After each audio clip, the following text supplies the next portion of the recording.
Hi, everybody, and welcome to a new podcast with the end of Celts. I hope everyone's keeping well who's listening. Alongside me today is my regular co-host, John. How are you, John? I'm great, man. Thanks. No problem at all. Great to have you on again. I'm having a special guest from a Celtic state of mind, Amy. How are you, Amy? I'm doing great, guys. Thanks so much for having me on. How are you getting on? We're getting on fine. We're just cracking on. I said before we came on there, it's just small steps, but we're gradually getting there, and we're getting more out there, which is brilliant. And we appreciate you coming on, Amy. Thanks very much for that.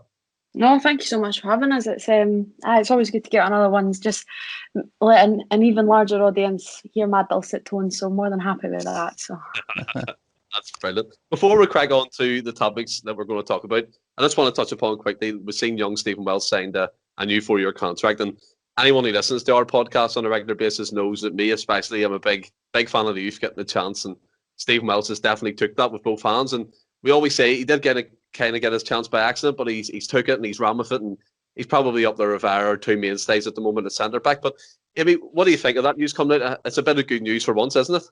Yeah, it's not a birthday tweet, is it? So it's fantastic news. Like you said, it's brilliant. Not only is it youth coming through from the academy, but he's a solid enough player. As you say, maybe got his chance a little bit by luck, but you've got to grab that chance, and he's done exactly that. So no, it's brilliant to see. He's also, to appease a lot of the Celtic support, he's a Celtic fan as well. Even in these early games, you're starting to see that he is a little bit of a leader, and that is something that we're certainly lacking out there. So no, it's brilliant to have a strong youth presence at the back, and till 2025. So it's great to get that done and dusted nice and early. Yeah, 100%. I mean, when I seen it today, I was a bit like, "Whoa, really?" Because you're not expecting anything coming like that at the moment, especially because Dominic Mackay's coming next Monday to the Starters Road. But it's fantastic news. I've seen a few people kind of link him towards the Steve McManus type role, the way Steve McManus broke through to the team and he was eventually captain for years to come. But I mean, John, it's fantastic news, isn't it, that young Stephen Wells has signed a new contract? Yeah, definitely. I've since he's come into the team, I've thought he's been absolutely outstanding. So happy to see that. Not just that, like Amy touched on there, he maybe got his chance by through luck, just with the issues that we've had defensively this year. But like you said, he's taken it with both hands and he's run with it. So I'm happy that he's signed a long-term deal, definitely. Yeah, and we're all absolutely delighted at the end of the Celts podcast. But we'll crack on to the first point of call, which is the weekend's game. And I've titled the topic as Knocked for Six because Livingston were purely knocked out. And I thought we played fantastically well in the game. James Forrests coming back.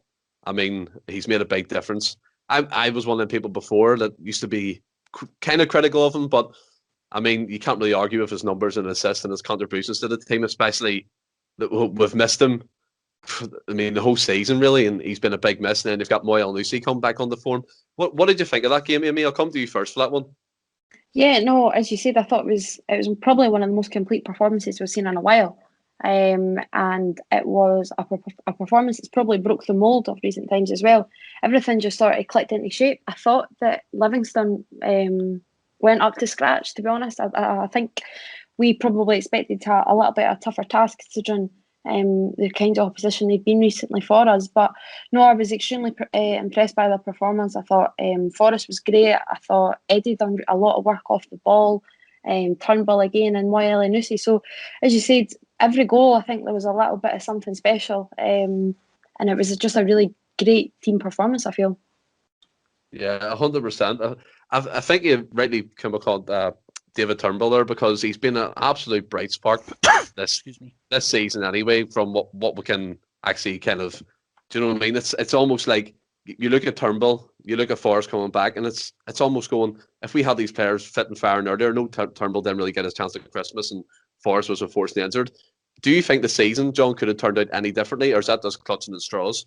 I mean, we know full well what this team's capable of, and we know that they're winners, and we're going to touch on this later as well, but I firmly believe that we are by far on our day the better side, and I think if it's not just a case of, I mean, there's a lot of different variables to take into consideration, but I think up until, or for the majority of the season, the guys' heads have dropped a bit, the uncertainty around the manager and everything else. So for Kennedy to come in, and them starting to play some decent football under him is certainly a positive.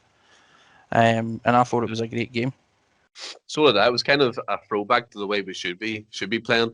Well, under the Rodgers era, and probably the start of Neil Lennon when he took the control of the first full season, we were scoring goals for fun. But I don't know about you, Amy. The likes of Forrests, likes of Moy, especially Moy, there's a big question mark over his future.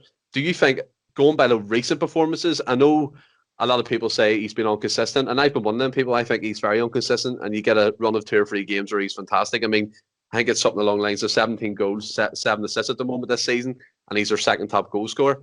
But do you think he's one we should be pursuing to keep, Amy, for next season? Or is it more the case if a manager comes in, he has to make that final say instead of the Celtic board?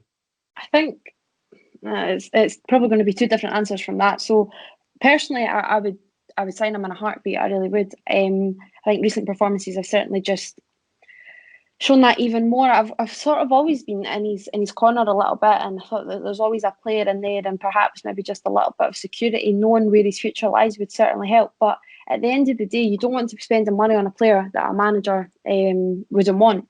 And if it be Howe or whoever it will be, then you want them to ultimately have the final decision. Of course you do, because maybe right now Dominic Mackay might even be looking at him and going, yeah, I quite like that or whatever, but whoever comes in may not, and then that's just unfair on Elyounoussi himself. So that's why it is so crucial, obviously, that a manager comes in sooner rather than later. But if it was totally taken down to performances and how we're seeing right now, I would have him in a heartbeat. I really would. I think I touched on it on ACSOM. When you see him in Norway, he plays that a little bit deeper. And I think that's where you get his best performances from for his country. I thought he was excellent at the weekend. I really did. And I think Edouard was drifting out to the left a little bit more, and it just gave Elyounoussi a little bit of freedom that he certainly doesn't always get. I think he links up really well with Greg Taylor as well. And I think it was the second ball, Taylor into Elyounoussi, who then obviously Turnbull got the goal. I thought everything just sort of clicked. So for me, it is a shoo-in to get him in. It really is. Yeah, for me as well, I totally share what you're saying in terms of him staying on next season. But again, it depends on what the new management structure wants, and if that decision is made above their heads, that's going to create conflict. So you need the new management team in place before these decisions can be made. And as you said, if it's Eddie Howe or someone else, that needs to be done quite quickly. But John, I'll come to you. Amy touched on a very good point there in terms of security. Now I'm going to throw back to a wee bit of coaching as well.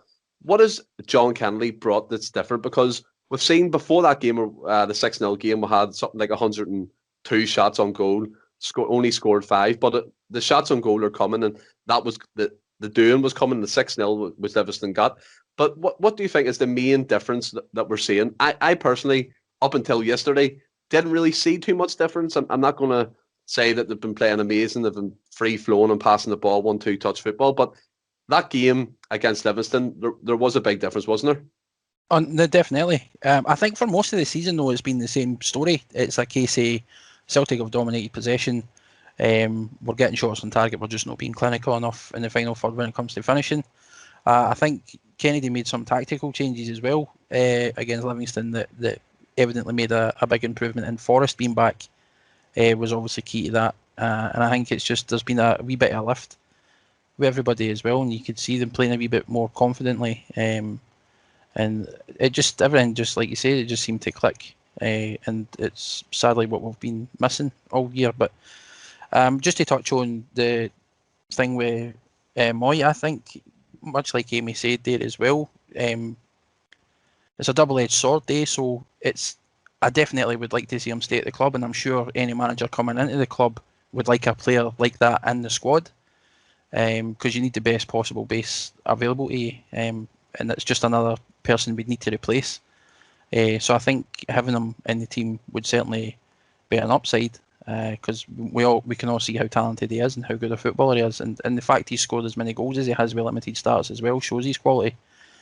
But yeah, it ultimately the manager has got the final say, and if the manager comes in and doesn't like the look of him and he ends up no playing and just sitting on the bench, then obviously it's a move that's not worked out in his favour. So I think Celtic, overall, the board just need to get the finger out and get something done, get somebody appointed so that we can start the whole rebuilding process and get these players secured, and so that we can move on. Yeah.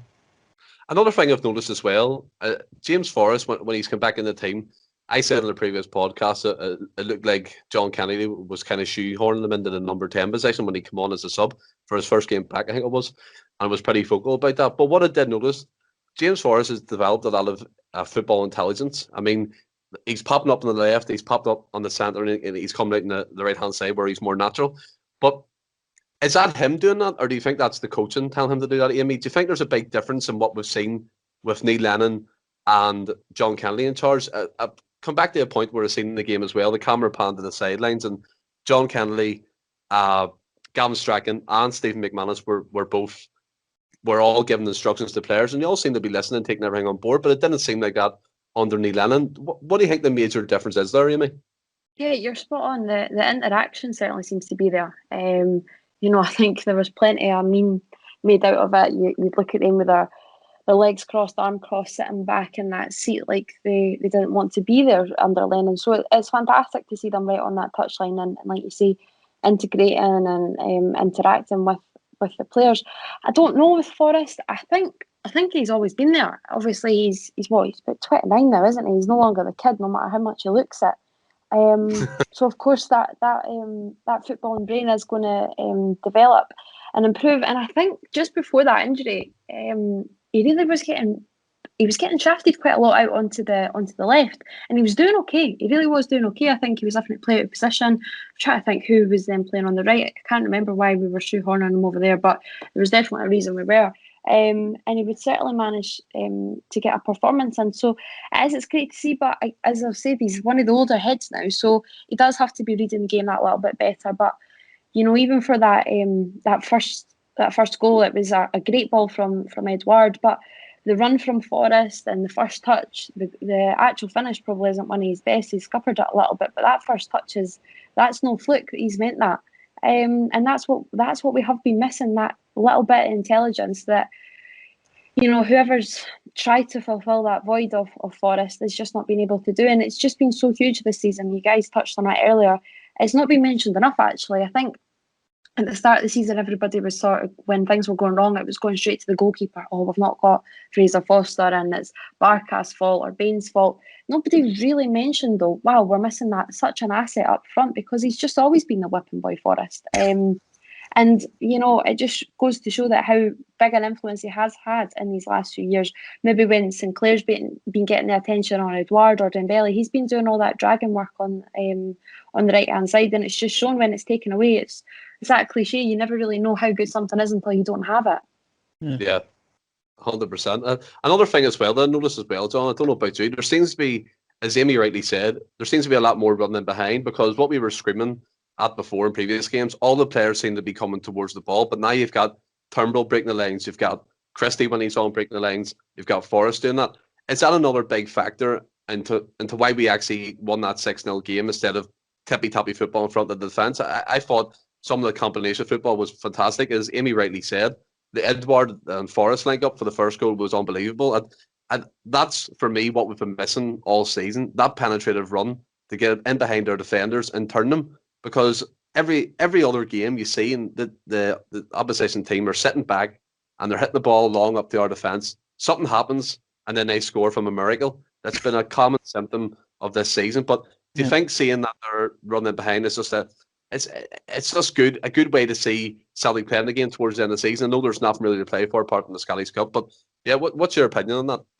I mean, definitely it was good to see, and I think that it's absolutely right. We've missed that bit of creativity in that, and we've been shouting on it on this podcast as well for a number of weeks, that how much we've missed it with, because we've been tactically set up to start games hasn't played into that, and we've not had any real wide players playing in those positions where we can utilise that. But it looked like Kennedy went for the 4-2-3, so you had the likes of Forrest and Elyounoussi playing sort of inside. As inside forwards and coming in and breaking those lines and cutting in and utilising the width that we've got. I think Forrest plays a large part in that, and it's definitely, I think it was evident that we've missed that, because we've not really had a wide right player that was capable of playing there, and that's why we'd seen so many number 10s on the park at the same time, because we've missed that sort of wide right sort of player to start there, the natural sort of wide player. So I think Forrest's return played a big part in the fact that we were able to play the way we did, and like you say, is to make those runs and get in behind the defence, because we've said it before, but it's too much tippy-tappy football in front of the defence, and we're struggling in the final third. We're not breaking any lines, we're not getting the ball, trying to essentially walk it into the net as well. So getting the ball out wide, and Taylor and our wing backs as well are playing a large part in that and helping. So I think it is definitely a progression, and it's definitely a positive, and hopefully we can carry that going into the game at the weekend. Yeah, for me as well, I actually enjoyed the game as a Celtic fan. I actually enjoyed watching us score them goals. It was quite refreshing to see all the players, their combination of football, getting in behind and scoring goals. A fantastic link-up play, as Amy's rightly touched upon. But I want to go to the subs, and I don't want to pigeonhole here and bring a negative into it, but for me, there seems to be a problem with Albion Ajeti. I don't know what's going on. I've championed him. I think there's a player in there, and the same with Kamala, but he seems to be out the door. Amy, what do you think's going on in regards to the players like Ajeti and Kamala, and even Griffiths to a certain extent? We've got 3 strikers, but none of them seem to be match fit. Is it a symptom of the coaching that we're seeing, or is it just their attitudes? I think it has to be their attitudes. For starters, I'd say that one by one. Kamala, I think you're right. I do think he's out the door. I can't believe all that social media nonsense, that let's get rocking and all of that when he came. It's just been a disaster since the very beginning, hasn't it? It's just never kicked off for Kamala at all. For Griffiths, that has to just be an attitude issue. I try and advocate and champion for him as long as possible, and I still think I'm a mug that I'm going to continue to do so, but I can't see myself not. I actually thought he'd done all right for the last goal. I think he initially put the pressure on Ambrose, and obviously Christie then delivered. But for Griffiths, it's just when you take them all together, and then I'll touch on Ajeti, it looks evident that Edouard's leaving in the summer, and we all know that, and they'll all know that. This is a golden opportunity to be proven. You don't need to go out and buy the number 9. I'm your next number 9. I am going to lead the line. I can fill that void. And none of the 3 of them are proving it. For Ajeti, you're spot on. I have no idea what's going wrong there. Since that hamstring injury, he's just never really recovered. He hit the ground running when he came, and I thought he was really one of those, that sort of poacher striker that we've missed. My God, he's certainly not going to fill the presence of Edouard or turn into a Dembele. That's not his style of play, but he could grab the goals. And it's been a long time since we've had a striker like that, and every team needs one of them. He will get you a goal, the scrappiest one. And those 1-0s, 2-0s, probably kept 2-1s and whatever, they probably kept us going that little bit of hope too much at the beginning of the season. I'd love to know actually how many last minute winners and whatever Ajeti actually did contribute to, but he looks so down and out right now. You're coming on, what did he come on with? About 20 minutes to go the other day. 25. Your team's strolling. You're playing against a defence who are really struggling. Livy looked out on their feet pretty much from the get-go. This is your chance to make a little bit of an impact. John Joe Kenny, was putting balls on the plate for him. He really was. It wasn't like he was having to do a lot of work, but he wasn't in the right place at the right time. And that's not just trying to be a little bit jovial. He should have been in that place. It wasn't a weird one. It was pretty simple. You know that ball's going to get delivered into the danger area, and he was not there. He was a good half a second off the pace always. He's lingering around the edge of the box.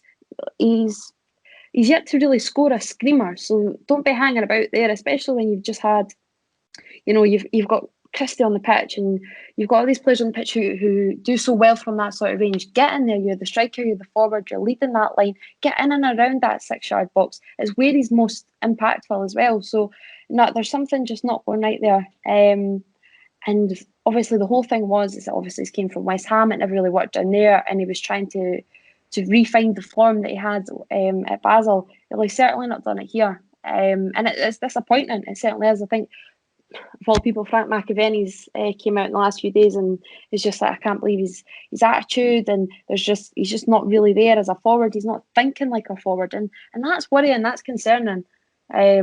So yeah, I do think it's probably down and out for him. Or if it's not, he needs to get his act together in these last 2 months. But at the weekend there was a golden opportunity, and he certainly missed that.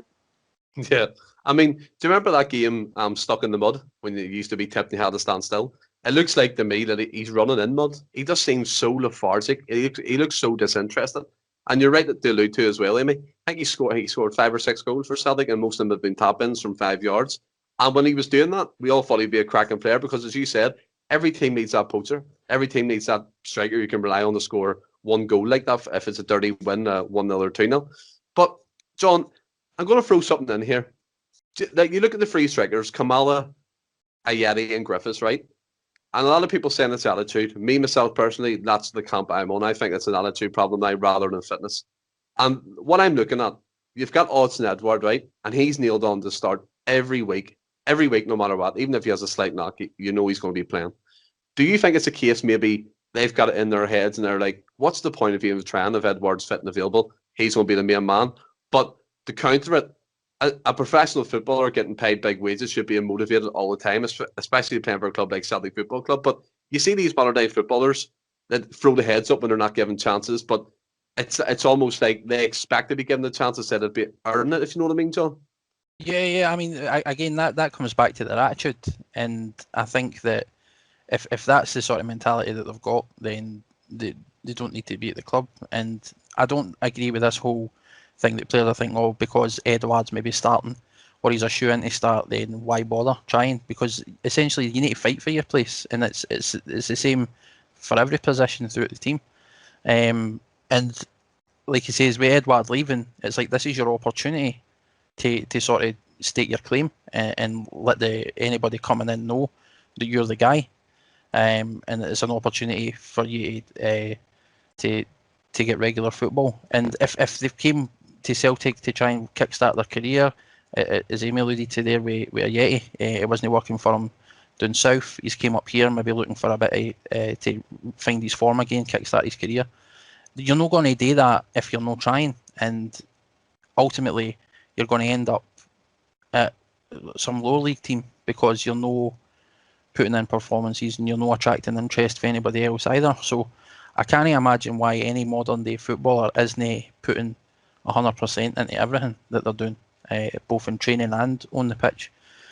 So I do think that the fact that we're seeing it that way, the majority of it comes down to attitude. But I've touched on this before as well previously, and I think that some players just can't, like the tactical side of it just doesn't play to their strengths, and it's entirely possible that for the likes of Ajeti, that the type of player that he is and the type of football that we play doesn't play to his strengths, and it's just a sort of marriage that's not working in essence. So I think that attitude definitely plays a part in that, because you can see he looks lethargic, as you said, and I would agree with that completely. But I think tactically as well, it's no tactics that suit the type of player that he is, or the style of player for me.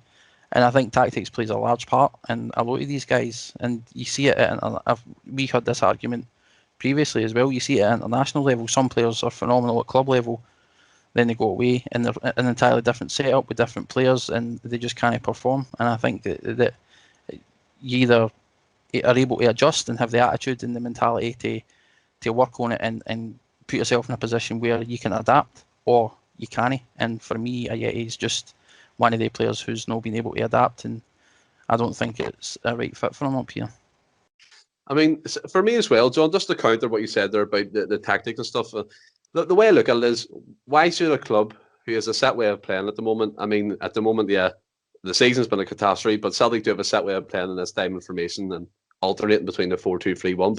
But why should a club change their tactics just to suit one player? I think a professional footballer should be adaptable for a tactic system, not just one certain tactic that they can never play. They can never play another tactic. That's what I'm saying. I mean, these players have to be adaptable, and if you're coming at modern day footballers need that. They need to be able to adapt to any new surroundings and any new sort of tactical changes and that. And if they've been playing a certain way for their career and then they come into a setup and it's entirely different from what they're used to, then they need to get the heat down and work at it and make sure that they adapt. I'm not saying that Celtic should change or switch anything up to suit anybody. It's like it's these players' responsibility and to adapt to whatever tactical setup's in place. But some people can, some people can't, and in my case, I don't think Ajeti can.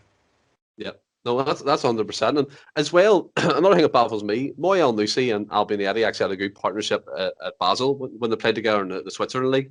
They played in European games and they were scoring goals for fun. I think El-Nusi played a bit deeper, as Amy alluded to at the start of the show, like a number 10 slot. But Amy, I'll come to you. So just for example, if Ajeti, Kamala, Griffiths and Edward all are not in the manager's books next season, and I'm not saying that all four are going to go, but the way that it's looking at the moment, Ajeti doesn't cut the mustard. Kamala tries hard, but again, it's not working for him. Griffiths seems to be in between because Celtic are thinking about taking up the option of the year contract or otherwise go to another club. And then you've got Edward, who is probably going to leave Celtic. Where does that leave us for next season? Surely to God, there needs to be a plan in place now to get reinforcements in. There better be. There really better be. It's worrying to think, like you say, you start a season with 4 strikers and you could end up with 0. There better be workings going on behind the scene. It's quite worrying actually to think otherwise. What are you going to do? Stick El-Nusi up top, stick Christie up top. I think Christie will be away as well, to be honest. And neither of those two up top you want. You talk about shoehorning players in. That's not shoehorning players in. That's forcing players in to play out of position, and you don't want that either. So no, it's a horrible situation really to be in, and I don't know who they're thinking of bringing in. You can tout about different names all you want, and obviously it will depend on each manager, or whatever manager, does come in. But you'd like to think that maybe one would stay, but my God, it would be like a Russian roulette sort of thing to figure out which one it is and which one really deserves it at the end of the day. You know, we're talking about, oh, it'd be great to keep one. Do any of them really deserve to be playing for Celtic? Now, you could be going down that route, the whole, any shirt doesn't, a shirt doesn't fit to an inferior player, my God. But it's a mess. It really is a mess looking at it. So there has to be a plan in place, and there better be, because if you're looking at it, you're staring at how long until a Champions League qualifier? 80 days, maybe something like that. It could be just plucking out a random number, but it's not a million miles away, put it that way. So there has to be plans in place. It really does. I'm not advocating, obviously, for these players to all jump ship. I mean, the way you said there, Amy, is quite right. These players haven't earned their place at Celtic Football Club, and what's the point keeping strikers around or personnel around? It's just simply not good enough just to fill out squad numbers. Which brings me on to the John Kennedy scenario. I've seen a lot of people recently, whether it's social media, whether it's my own friends, that are quite warming to the way John Kennedy's playing and he speaks in the media. I'm going to go to you first, John. And you know my point of view. I don't think John Kennedy should be considered for the Celtic job. But just for example, if he goes on a winning run till the end of the season and he wins the Scottish Cup, does that put him in the shop window for Celtic to give him the job, or is it just a case of him building his profile up for another job?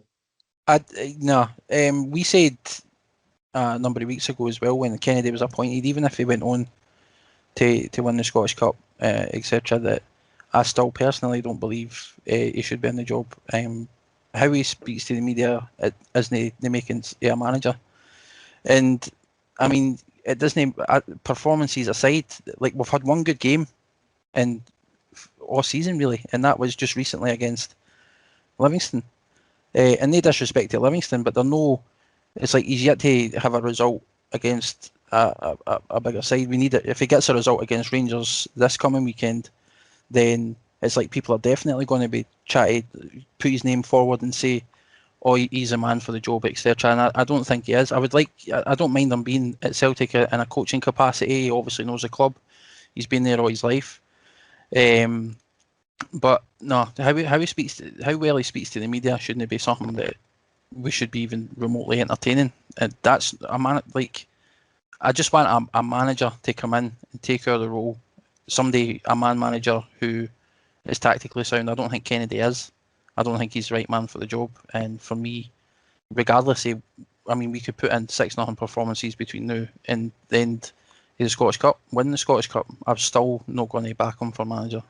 Yeah, I mean, I think we're quite clear in our stance on that. I myself am firmly on your camp there, John. I don't think John Kennedy should be considered for the Celtic job at all. Yes, granted, he may get a few good performances tonight at the end of the season, but if you're throwing in the fact that he speaks well, I mean, get us on, we could do the job surely, but that's not the way management goes. But Amy, I want to come to you first. I'm actually interested. What's your opinion with the whole John Kennedy situation? Do you think he should be around, and also the management side of things as well? What's your opinion on the whole thing at the moment?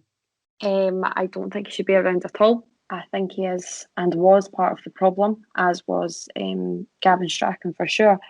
You know, I think it speaks volumes as well that when Lenny left, that they didn't go with him. I don't know how much, obviously, with how much the board maybe persuaded them to stay, the fact that there wouldn't be a manager put right back into place or a head coach. But I'd like to have thought that there was, you know, a little bit of solidarity with Lennon from Kennedy and Strachan, because it is, you can't be a part of the team when things are going right, but then the minute something's going wrong, just stick it all on one man's shoulders. And I'm not for anything saying that Lennon's not at fault, because of course he was, and at the end of the day he is the main man, he's number one, but he has a team behind him. He was already stuck with them, and they've not, certainly not from this point of view, shown him a lot of support.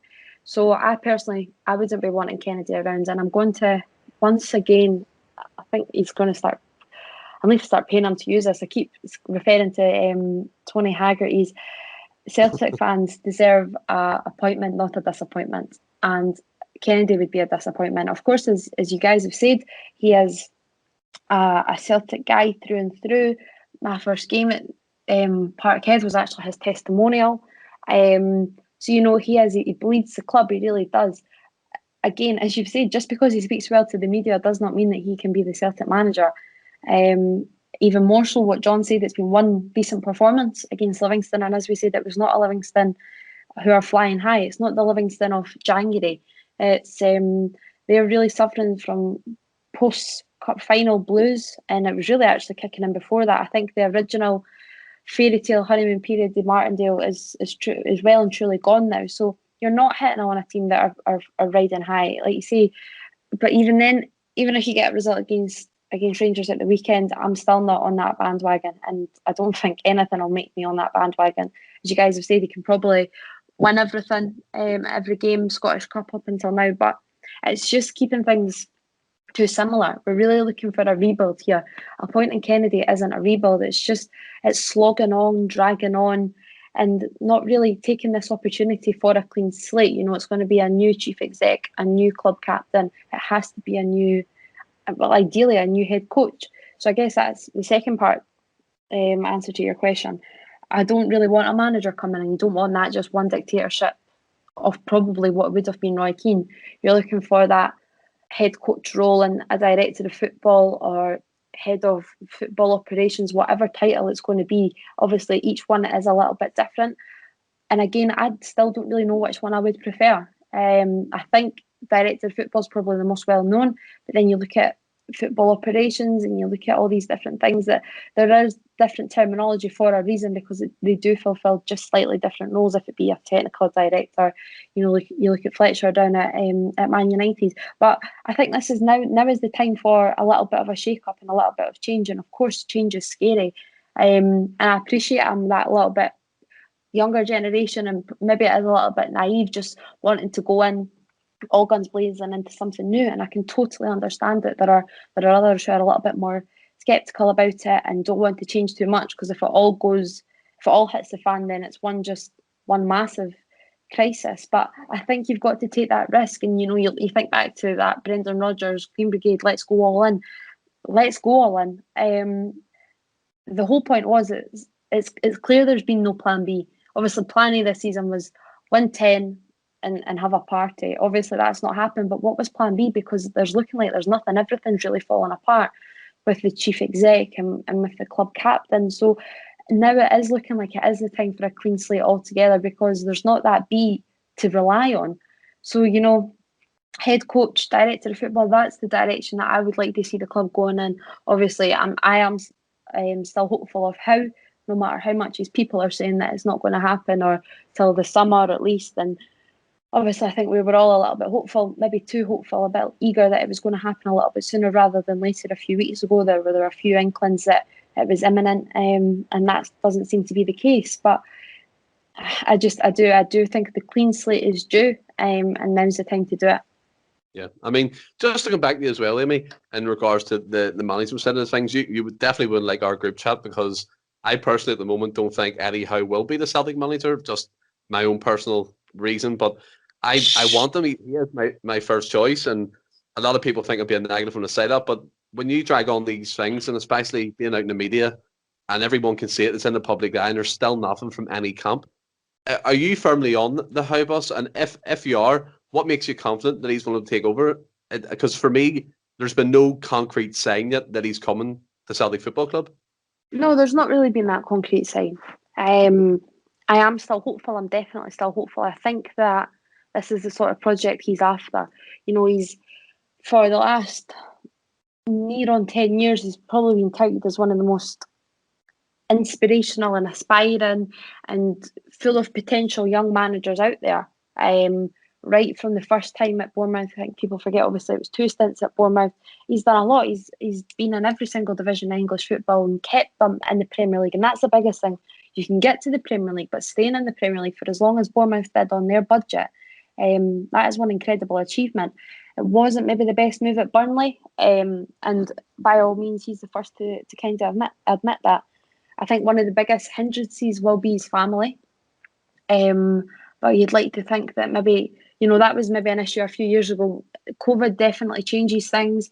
Who knows, for the better or for the good, in that sense, that if it's made them want to, it's two sides to the coin, that do you either not want to force your family out and not really change anything, or is it now the time that, look, life's short, let's try something new? But, it's definitely an enticing project for any manager.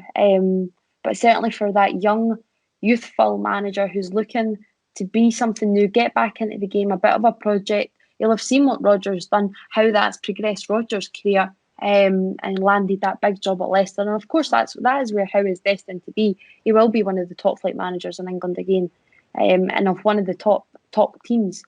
And that's no disrespect to Bournemouth, but he'll definitely be in that top 10.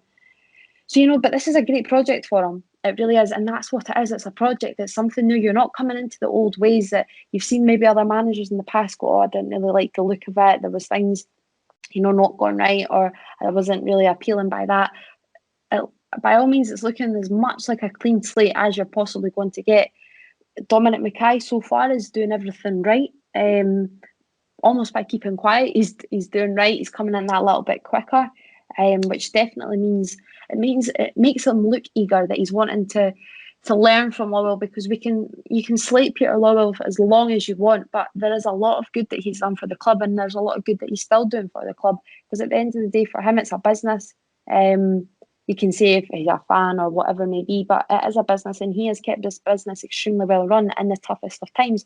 So it's great for Mackay to come in and to really, learn the little bits, that just the corridors, the people in there, and it's great to see. So from that perspective, everything's going well.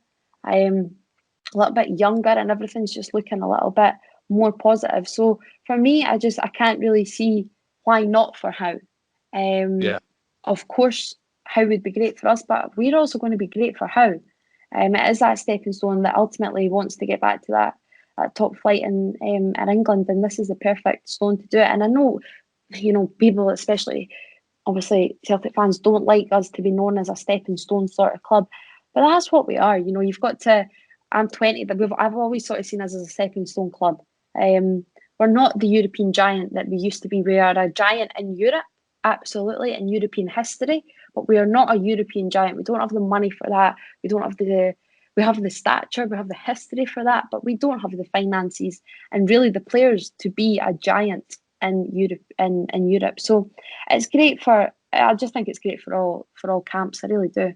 Yeah, no, 100% where you're coming from in terms of why not for Howe. I think that's a perfect way to sum that up. But the way I look at the stepping stone argument, I do agree with you, Amy, to an extent where, yes, we have to be resigned to the fact that these big players won't be staying with us, or big managers won't be staying with us for a long, long period of time.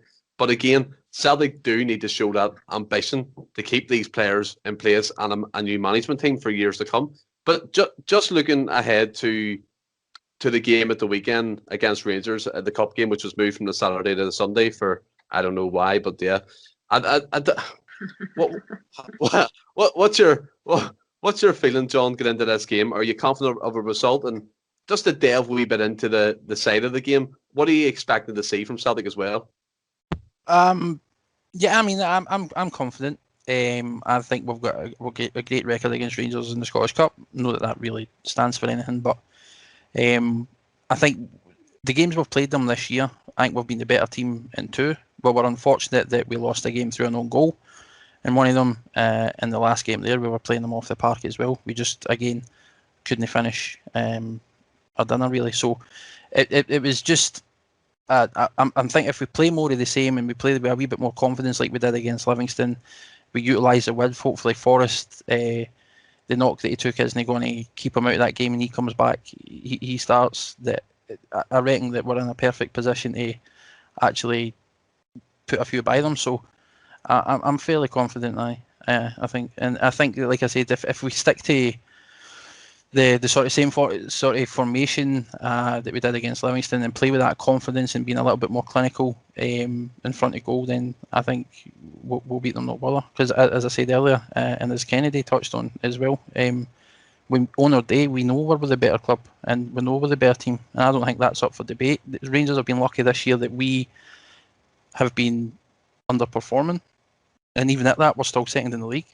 We've not been as clinical as we have been in recent years. Heads have dropped. There's been a lot of changes, and I think Rangers are fortunate that we've not been firing on all cylinders, because I reckon if we had been playing to the potential and playing to the way, or playing the way we know we can play, and etc., then we would have walked it. But it's just not been the case. But I'm confident that this game this weekend will be a turning point.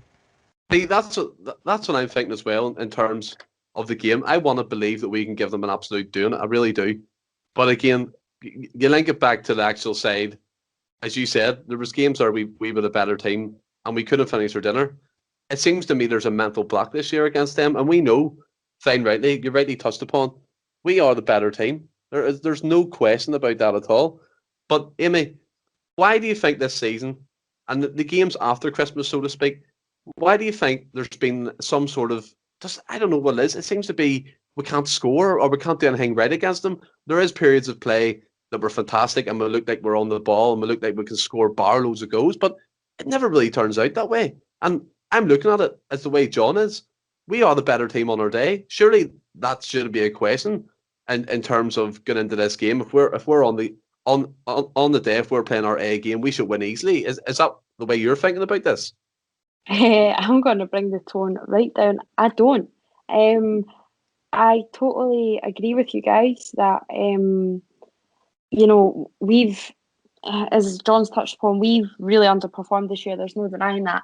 But I don't know if this is me trying to be a little bit too impartial, but I look at Rangers and, I am impressed by them this year. They're grinding out results that they really wouldn't have in previous seasons, and they haven't had in previous seasons.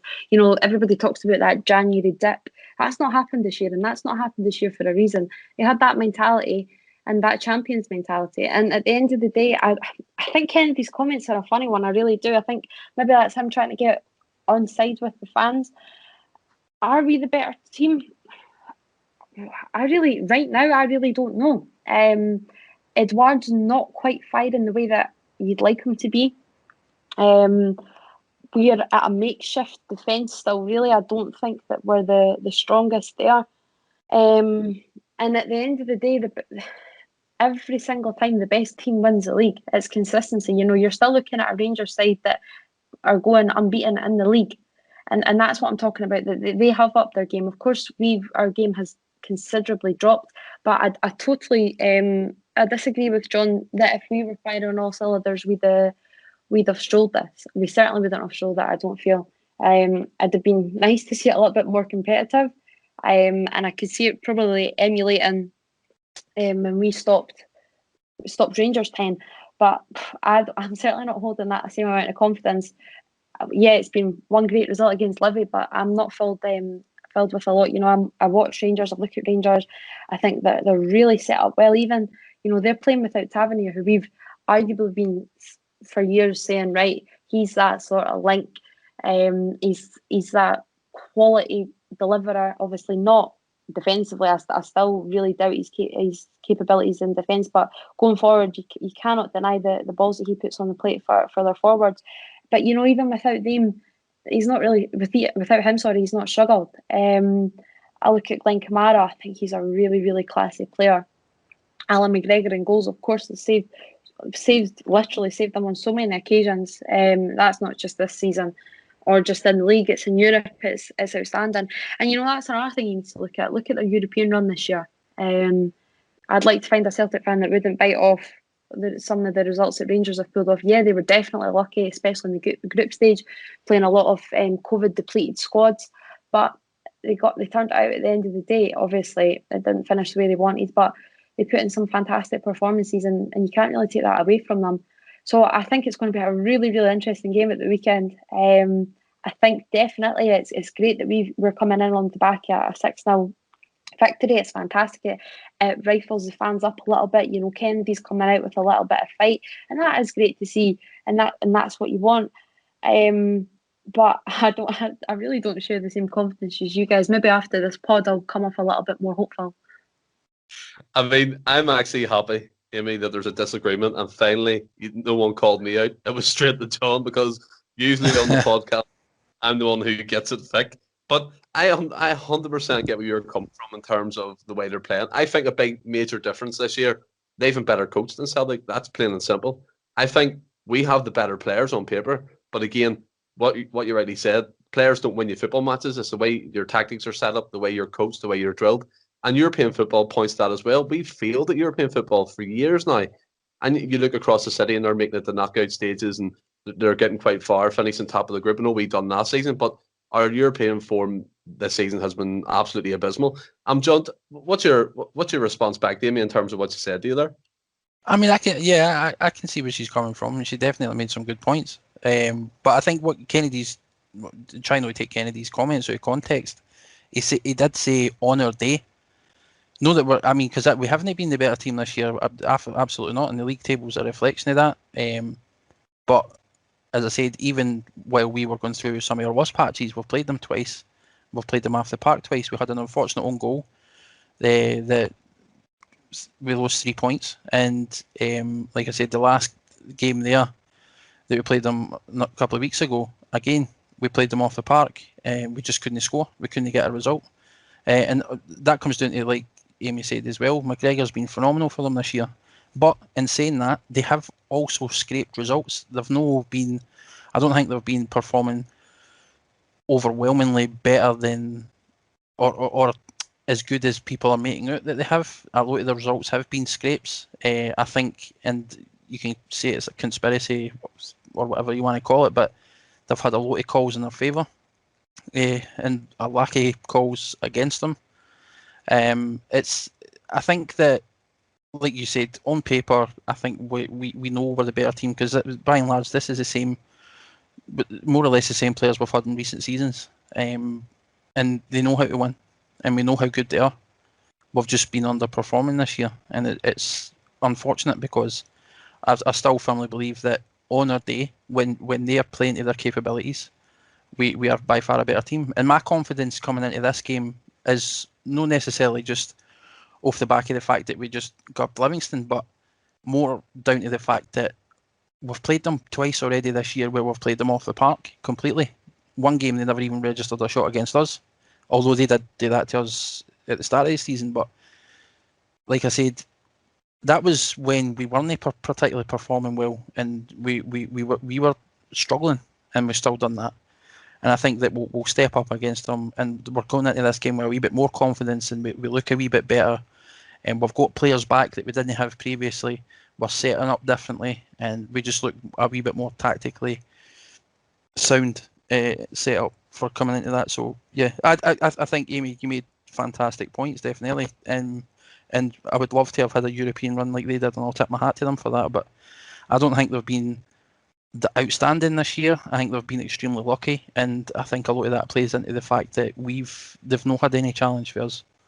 Mm-hmm. I think as well, to take into account, we kind of had the flag of surrender up from the start of the season. The way we started was an absolute catastrophe from start to finish. But anyway, coming to the point with John made there, which is quite interesting, when he said conspiracy, I think not, to be honest. I mean, I seen today that they've conceded no penalties in the Scottish Premier League against them. And also, what's your opinion on this appeal that they've threw in here for Nathan Patterson to play against Celtic? Obviously, Gerrard's come out and said that if he was John Kennedy, he'd be worried if a good player's playing against him as well. But I don't necessarily think that's where John Kennedy's coming from. I think from a Celtic point of view, it's more, why are they allowed to do this? And there was no avenue for Celtic to do these things. What's your opinion on that situation? Yeah, it's a bit ugly. It's a bit messy, and you can call it conspiracy all you want, or whatever you want to name it. It's just, I think there was Gerrard last week, wasn't it? He's, Yeah. oh, they're that's really debilitating, and you're hindering a young player's progress if you stick a ban on him. Well, he shouldn't have went to the party. So you can't be trying to stick that on it. That's one of the best excuses I've heard, actually. I enjoyed that one. Got a fair laugh out of that. But it's an odd one. It really is. It's I don't actually get it. I think all in all, I actually think managers should try and say as little as possible about these situations, if it be Bolingoli or if it be the Rangers 5 or whatever it is. You look at it, Patterson, he is a great prospect, he really is, and from a Scottish point of view, that it's really great to see. It's exciting, but it's a bit iffy. You look at, they're out, Tavernier's out, sorry, and really the only one that he is pushing for is Patterson. Well, you wonder why. So it doesn't reflect well on them. But I think don't try and bring Kennedy's name into it or whatever. Just, if you want to talk a whole load of rubbish, just talk a whole load of rubbish. But again, I just keep going back to that laughing one. The SFA, they're trying to hinder a young prospect's career enhancements or whatever it may be. What a lot of rubbish. I think as well that's an addition to the banter years that they had previously. But we'll move on from the touchy subjects and go on to something a wee bit more lighthearted before we finish up the show.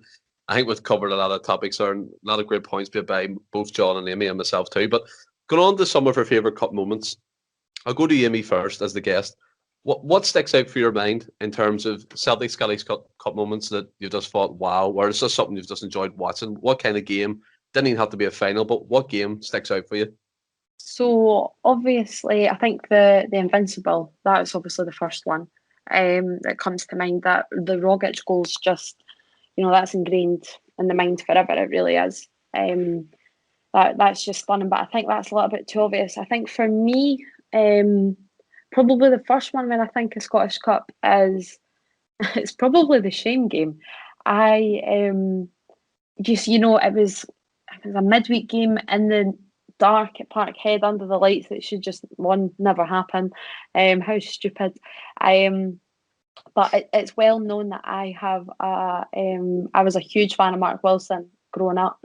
And yeah, so for him to get the winner in that game, that was amazing. That sticks out. And then for me, obviously I touched upon the Invincible final there, but my favourite final was 2013 against Hibs, 3-0. It was a Hooper double, and then Joe Ledley, who is just, oh my God, literally a god. It was just everything about that day. The sun, the strip, it's that beautiful black strip that we had, the tricolour on the sleeves. But that whole starting 11, I just loved that Celtic side. It was under Lennon, Fraser Foster, Mulgrew and Kelvin Wilson at the back, Hooper and Stokes and Forrest up top, Ledley, Cummins and Brown in midfield. You can't ask for a lot better than that. And then Lustig and Azagiri on the wings, on the fullback, sorry. So it's a terrific side, and it's one of the finals I really, really enjoy looking back on. Hooper double, and then, like I say, literally watching your hero score in the cup final is just, it doesn't happen very often when your hero's Joe Ledley, but it was fantastic, and that's the one that really sticks out for me. Yeah, that was a fantastic game, and also Mark Wilson touched upon him. I listened to the interview done with him, which was fantastic. He was a brilliant player. I think he's vastly underrated by many Celtic fans, which is quite unfortunate. But he was a solid right back, and he gave Celtic a lot of years of service. But I mean, them types of games, them players like Azagiri and all, that's going back to the Neil Lennon first era, and it was just fantastic. Them players played for the jersey. They wanted to be there. Like they wanted to be a part of something special.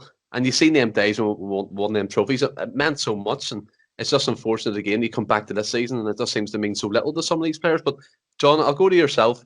What Scottish Cup moment sticks out for yourself in memory? For me, the Scottish Cup final against Aberdeen. I know it's maybe a cliche to go to that one because it's the most recent one in memory, but to finish that season as Invincibles and the way we done it, I thought that was absolutely incredible. I remember exactly where I was when I was watching it. I was visiting my mate in Cornwall, and he's not really a Celtic fan.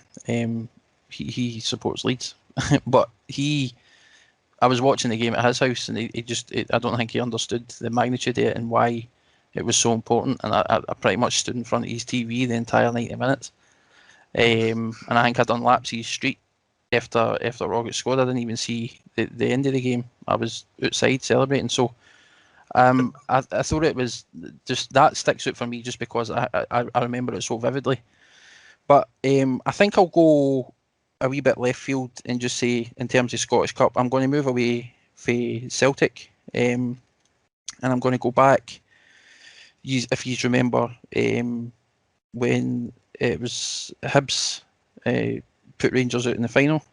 Oh, yeah. So I'll just a wee nod to Hibs. I remember watching that game, and that's another one that sticks with me. So I'm going to say, just I know it maybe given we're on a Celtic podcast, but just I take great enjoyment in watching them losing as well. So I think that's the view of everyone. And just so everyone know that John's actually signed a contract with a rival Hibs podcast. So if you want to find him, he'll be. For me, I'm going to bring us way back to 2007. And this could quite possibly be the most boring Scottish Cup final that anyone's watched. But do you remember a player called? Yeah, do you remember a player called Pierre Doumbé? He was a right back, and he scored the winning goal, and I think he does kind of earn cult hero status. Man, I think that was one of his first games for Celtic, and that happened. But the reason why I'm going for that is just that for me the other ones are obvious, and I like going back in time seeing these teams, as Amy quite rightly said, that the lineup. I'll go through this lineup. There was Boric, Doumbé, McManus, Presley, Naylor, Nakamura, Lennon, Hartley, McGeady, Kenny Miller, and Vinegar Hesselink. I mean, them types of players, maybe leave Miller to the side there, but them types of players, again, that's my earliest memories watching Celtic stretching far back as Martin O'Neill's team. And that final for me, it just the celebrations at the end, because it was so unexpected. A player like Doumbé would grab the winning goal, and it was a terrible final, to be fair, but it was also Neil Lennon's last game for Celtic, and he went on to win the Scottish Cup that Amy was referring to. But yeah, guys, in terms of the show, that's us kind of wrapped up, but we're going to move on to the quiz and the rivalry that we have against a Celtic state of mind. We're winning, I think, now 4-2. So, John, it's down to you to bring it's down to yourself to bring this home and make it 5-2 for us. And it's quite simple, really. So there's 5 questions, first to 3. I'm not really technical about it, always said in the podcast, but are you ready to crack in? Absolutely. Speaking myself, but yep. Right. So the first question: if Celtic win this year's Scottish Cup, how many will that be in a row? 41. Oh, 5. Oh. Yeah, me got it. John's sleeping again. Where are you, John? No, because I was going to say the exact. I was going to say the total number as well. Yeah. Yeah. And then when she was like, "No," I was like, "Oh, I stumbled." Damn it. How many Scottish Cups have Celtic won? 40. Amy got there first. Fuck. How many goals has Elyounoussi scored this season? 13. No. 15. Amy got it. 17. Yeah, 17. Oh. Has absolutely annihilated you, John. Come on. I am serious right now. What is going on with this? Come on. I don't know how many Yeah. times I need to say this. Well done, Amy. But Thank you. like, I am shite at quizzes, plain and simple. I'm not going to like. It would have been embarrassing if Amy had lost to me, in all honesty, because I think out of the 5 or 6 quizzes I've done, I've won 1 against Ross. Shout out to Ross, but I've lost them all. So keep that trend going. But nah, I don't like being put on the spot. I'm terrible, but that was well done, Amy. Thank you. Well done to yourself. That's the score up the 4-3 now. And thanks for coming on the show, Amy. We do really appreciate it. And also the relationship we have with us, at least in the men, I think it's brilliant. But have you enjoyed your time on the End of the Celts podcast? Yeah, I've loved it. Like you say, it's brilliant to just hear different voices. That's the beauty of all these podcasts. You know, it can. I'm with Colin every week, so we actually probably agree on most things. So you know, it's great to have that little bit of disagreement with John, and you know that's what it's all about. You're missing that in the pub anyway, or just before the game in the stands. Yeah. So it's great to have it on the podcast, and like hopefully it doesn't need to be the only way we can sort of argue for too much longer. But podcasts and certainly Endless Celts as well. These guys are ready to kick on for a long time coming now, and it's great to see. So no, thanks so much for having me on. I've thoroughly enjoyed it, and like you say, that relationship with ACSOM, it's great, and we certainly love it as well. So it's fantastic. Amy, can I just say one other thing? You do your own show. You've got your own show on ACSOM as well. I do, yeah, I do. The Soccer Supernova. You want to tell us a wee bit about that? Yeah, so that's a State of Mind's dedicated football chat show. So yeah, it's brilliant to have that. It really is. I thoroughly enjoy that. As I said, I'm a massive Mark Wilson fan, so he was one of my first guests. I am still after Joe Ledley. I'm not afraid to say that I'm literally hounding everything. He was on the huddle today, and I was like, damn it.